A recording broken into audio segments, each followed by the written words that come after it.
Hello friend, Nupi Yumleima Taramuxeri. Ngasi channel asina thagachagadori video ase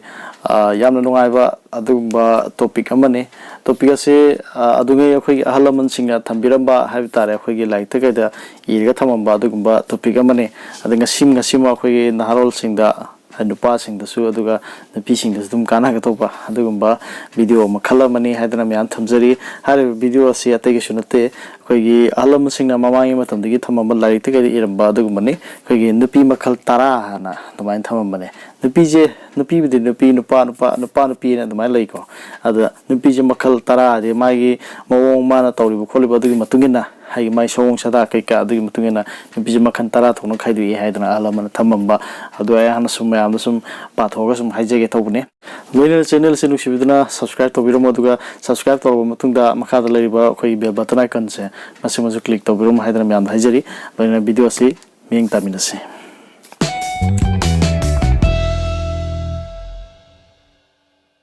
Akhoi hojiki nupi makhal tara haibja nupi makhal tara sida hana ahamba lokhatsagadori basi nupi mama haibane nupi mama je akhoi gi phattabu gyan tahanba aduga somthokpi basu adumaina haiba haiba tare aduga khudumaka tinaba ngamba adugumba nupi dubu nupi mama ne haidana adumaina hairame aduga mathangai lokhatsari je nupi yumleima haibane Nupi Yumleima haibase akhoi gi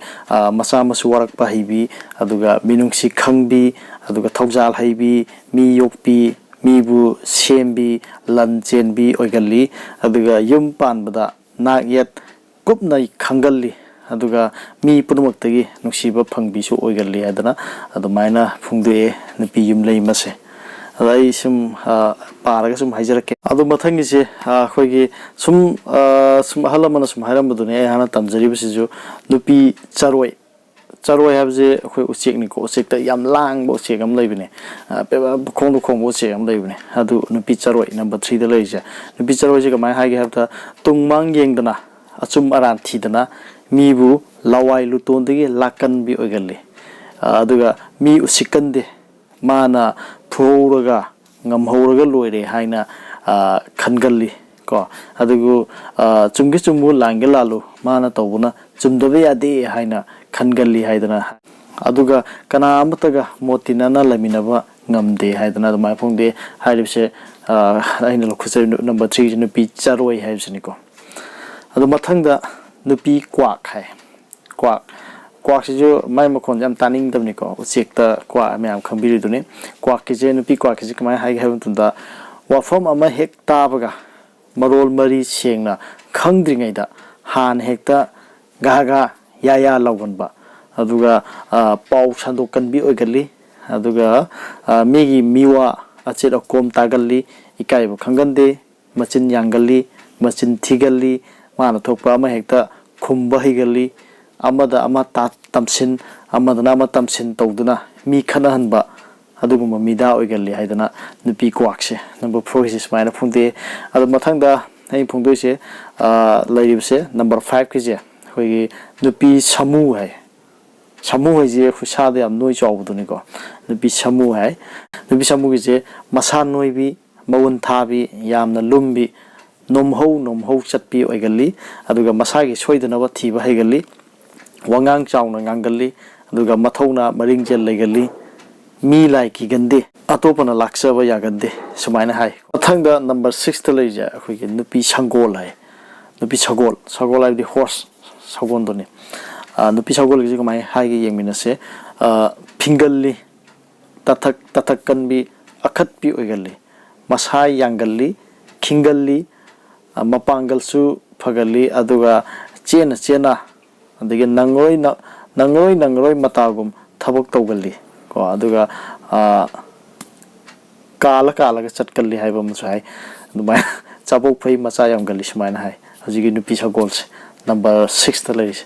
aduga se aina sumain sum haijeri bijata gi sunate hana ke knowledge na sate ahana sum halaman ge larik sum thengna badagi sumain nupi makhal tara leena ucharupudi adu me an sum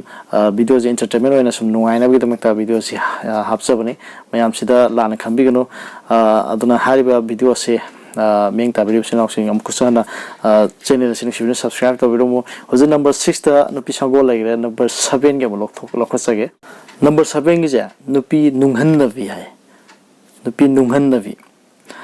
Magi se kamai hai gi yengse. Liri khoiri tawgali, singlem gali, wa toy na ngangande, yeng bada mida luba oina tawgali,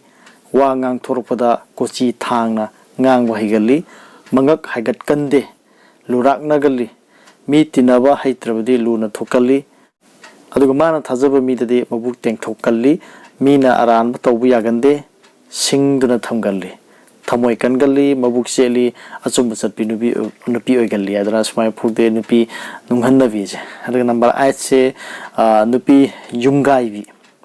ga de khoi yum ga je ta makhada on tokpa nupi adu moi de ne ma gi yeng se number 8 ki se nupi yumgaibi masang matau phajagali matau legali mana mahel haina khangali mina tawba thanagande aduga mo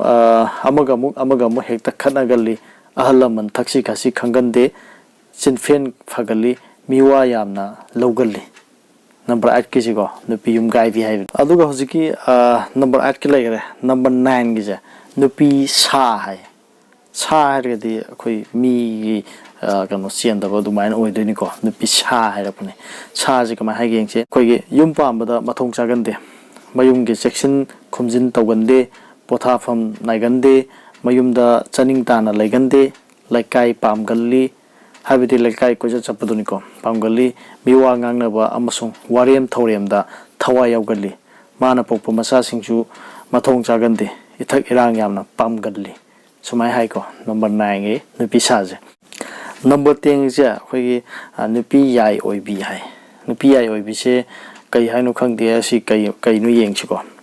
Sinfen fagali ngahaki mi bu thajahan basu ngamgali mi bu sumat gali warem ngang ba pamgali yumgi section khomjin tawgande tungi yengande lairi bi makhai chathok thakok pa haleng da bi oigali ai mi gi naigande masa mawa gi yengande irang da tawbi aduga ogan bana irang da tawbi ogan bana maram oiraga yumun khol gi mal chang kaira ba phawbada ikai khangdabi lanchot pi oigali hadana sumai phungde number 10 gi se yam phajana haire nupi hi matang je ado sida sum number 1 den tem busida sum lokhot pe ab haidra aphaba habtare si karam bono dum yana sa comment dum piro habadi khala dum yawgre yawbada ani hum dum yawgi male sumaina phungdom bane mase yana kan tawjabana sadiko like sum leram dugi